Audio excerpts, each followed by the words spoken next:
गुलाब का फूल हम सबको बहुत पसंद है। गुलाब को फूलों का राजा कहा जाता है क्योंकि इसकी जो खुशबू है, इसका आकार, इसकी खूबसूरती, इसका जो रंग है वो हम सबको बहुत प्रिय है, सबको बहुत अच्छा लगता है।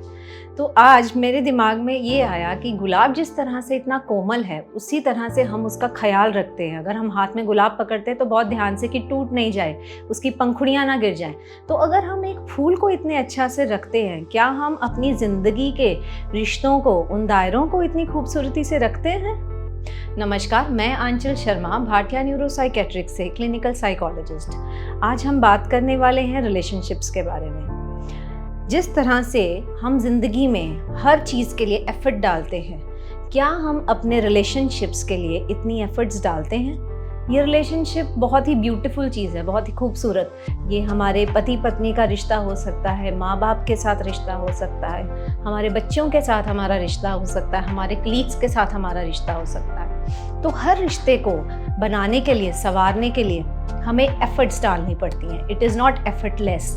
ये गलत होगा अगर हम कहें कि हर चीज़ बस चलती जा रही है। हर चीज़ को खूबसूरत बनाने के लिए हमें एफर्ट लगानी पड़ेगी, मेहनत करनी पड़ेगी, उस पर काम करना पड़ेगा। आज हम कुछ ऐसी चीज़ों के ऊपर बात करेंगे जो हम अपनी डेली रूटीन में यूज़ करते हैं अपनी रिलेशनशिप्स को मैनेज करने के लिए। तो उनके बारे में हम ध्यान देंगे कि क्या हम इन चीज़ों का ध्यान रख रहे हैं अपने रिलेशनशिप्स को बढ़िया बनाने के लिए। सबसे ज़रूरी, सबसे पहले आता है कम्युनिकेशन। अब कम्युनिकेशन, बातचीत तो सब करते हैं। अगर हम हस्बैंड वाइफ का रिलेशनशिप लें तो हम आपस में बहुत अच्छे से बात कर रहे हैं, हर चीज़ शेयर भी कर रहे हैं, लेकिन क्या वो कम्युनिकेशन में जिस तरह से हमें बात करनी चाहिए हम उस तरीके से कर पा रहे हैं? क्या हम जो शब्दों का इस्तेमाल कर रहे हैं वो करेक्ट है? किसी के इमोशंस को हर्ट कर रहा है या उसके इमोशंस को अपलिफ्ट कर रहा है? ये चीज़ें बहुत इंपॉर्टेंट हैं। कभी भी अपने रिलेशनशिप में आप क्रिटिकल नहीं होइए, जजमेंटल नहीं होइए, रूड नहीं होइए। हर चीज़ को बोलने का, समझाने का एक तरीका होता है।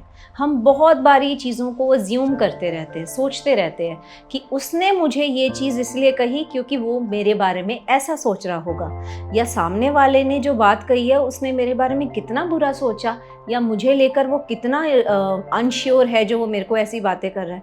तो this is more of your assumption. ऐसा ज़रूरी नहीं है कि सामने वाला आपके बारे में यही बात कर रहा है। So it's better always to communicate with that person and clarify the things rather than assuming and just making mess out of everything. बैठकर आप उस चीज़ के बारे में खुलकर बात कीजिए, चीज़ों को क्लैरिफाई करिए। हो सकता है कि उस इंसान का उस समय कोई मूड इशू हो, या उसने उस समझ से बात ही नहीं की जिस समझ से आप उसको समझ पा रहे हैं। हर चीज़ को खुलकर बात करने से वो प्रॉब्लम सॉल्व होती है, ख़राब नहीं होती। दूसरा बहुत ज़रूरी जो एक टॉपिक है वो होना चाहिए कि you should B a good listener. एक दूसरे को समझिए, एक दूसरे की बात सुनिए। सामने वाला जब कोई बात कर रहा है तो हमें जज नहीं करना है। उसके लिए आप सामने एक इंसान होने चाहिए जहां वो बिना डर के, बिना जजमेंट के, फियर के आपसे अपने मन की बात, अपने मन के फीलिंग्स, अपने मन के इमोशंस शेयर कर रहा है। You don't have to be judgmental about it, you don't have to be critical about it. Just listen so that सामने वाला इंसान आपके साथ अपने इमोशंस का एक वेंट आउट कर पाए। Just be the one who is understanding and accepting the spouse to be the person who he और she is. Okay, please listen to him nicely. उस समय सिर्फ कुछ गलत नहीं है, कुछ सही नहीं होता, वो ऊपर ऑफ द मोमेंट का एक रिएक्शन होता है। उस समय सिर्फ उसको समझना है और उसके बारे में सुनना है ताकि वो अपना मन शांत कर पाए। Third very important factor would be trust. जैसे कि हर रिश्ते की शुरुआत ट्रस्ट होती है, सो पति पत्नी के रिश्ते में भी ये बहुत इम्पॉर्टेंट इशू है कि हम एक दूसरे के ऊपर विश्वास करें। सिर्फ अपने स्पाउस को सिर्फ कंट्रोल नहीं करना है, सिर्फ उसको हर चीज़ के लिए बताना नहीं है कि what you have to do, what you don't have to do. He और she is also an independent person. उसकी अपनी चॉइसेस हैं लाइफ की, उसके अपने टेस्ट हैं, उसके अपने डिसीजन हैं। Let that person take that decision and you should be the one जो उनको बताए कि yes, I am in support of you. मैं विश्वास करता हूँ या मैं विश्वास करती हूँ कि जो भी आप डिसीजन ले रहे हैं वो हमारी गुडविल के लिए ही होगा, गुड बीइंग के लिए ही होगा। तो वेट करिए, ये नहीं कि मैं चाहता हूँ तुम ऐसे करो, मैं चाहती हूँ तुम ऐसे करो। आप सिर्फ सामने वाले को एडवाइस दे सकते हैं, उसको कंट्रोल नहीं।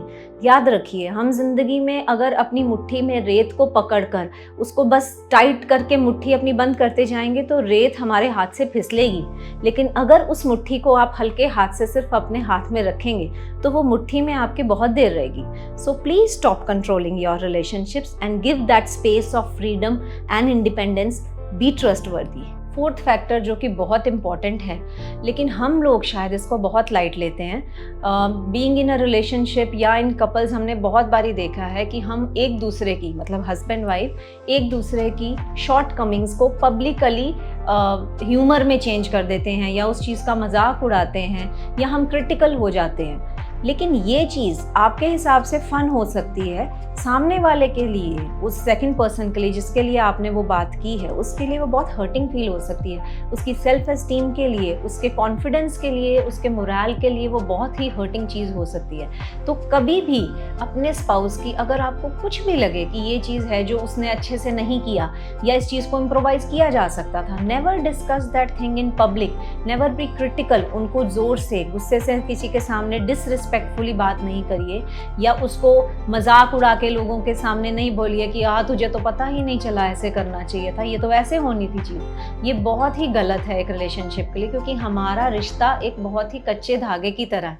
उसको आप जितना ज़्यादा मेहनत से बनाओगे उतना पक्का होगा। तो हमेशा बेटर वे होता है कि प्राइवेटली आपस में डिस्कस कीजिए कि I feel that this thing could have been done in this way, तो ये ज़्यादा अच्छे से इम्प्रोवाइज हो सकती थी या इसकी प्रोडक्टिविटी इस चीज़ की ऐसे ज़्यादा बढ़ सकती थी। तो हो सकता है कि जो आपका स्पाउस है उस ओपिनियन को या उस आपके सजेशन को बेटर वे से ले, रादर देन जब हम उसको इम्पोज कर रहे हैं पब्लिकली उसके ऊपर। सो always be privately discussing about the problem and just show कि I am the one who can guide you in a better way. You are the best person. उसको जताओ कि आप बहुत अच्छे से कर रहे हो, लेकिन शायद इसको हम और बेस्ट वे से कर सकते हैं। Another important thing would be never displace your emotions on your spouse. हम बहुत बारी भूल जाते हैं और बहुत ग्रांटेड ले लेते हैं अपने रिलेशनशिप्स को। जनरली क्या होता है कि being in this stressful world, everybody is working today.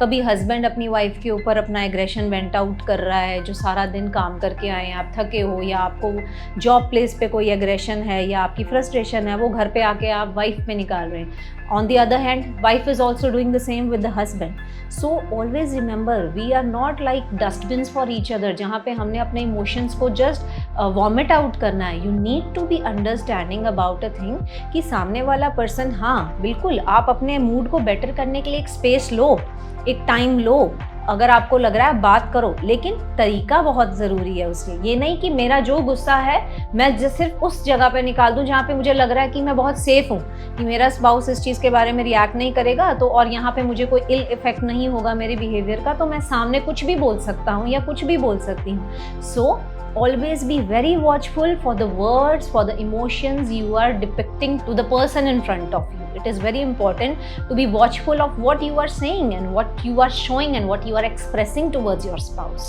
और लास्ट में हम सब चाहते हैं कि हमारा जो पार्टनर है वो अपने आप में एक बेस्ट वर्जन हो अपने आप की, लेकिन इस चक्कर में प्लीज़ डोंट फॉरगेट कि हमने फॉल्ट फाइंडिंग नहीं करनी। हमने अपने स्पाउस को या अपने पार्टनर के साथ रिलेशनशिप इसीलिए बनाया, इसीलिए उसको अपना लाइफ पार्टनर या सोलमेट बनाया क्योंकि हम उस इंसान को पसंद करते हैं या वो हमारी लाइफ का हिस्सा है, इसलिए नहीं कि हम उसको चेंज करें।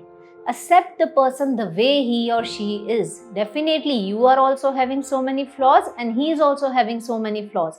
So both the people can help each other in making life better. हम एक दूसरे की कमियों को पूरा कर सकते हैं और एक दूसरे की जो पॉजिटिव चीज़ें हैं उनको अपनी पावर में कन्वर्ट कर सकते हैं। Don't get involve into the fights of just showing I am better और you are lesser than me. Both the partners in a relationship are absolutely equal. दोनों ही इतने कैपेबल हैं कि वो अपनी लाइफ को मैनेज कर सकते हैं। आप दोनों बहुत बढ़िया हैं, बस एक दूसरे का साथ बनाकर, हाथ पकड़कर, इक्वालिटी के साथ, रिस्पेक्ट के साथ, प्यार के साथ अपने रिश्ते को बनाइए और बात कीजिए। आई होप आज की ये टिप्स आपके रिलेशनशिप को, आपकी लाइफ बेटर बनाने के लिए हेल्पफुल होंगी। Thank you so much. Keep watching.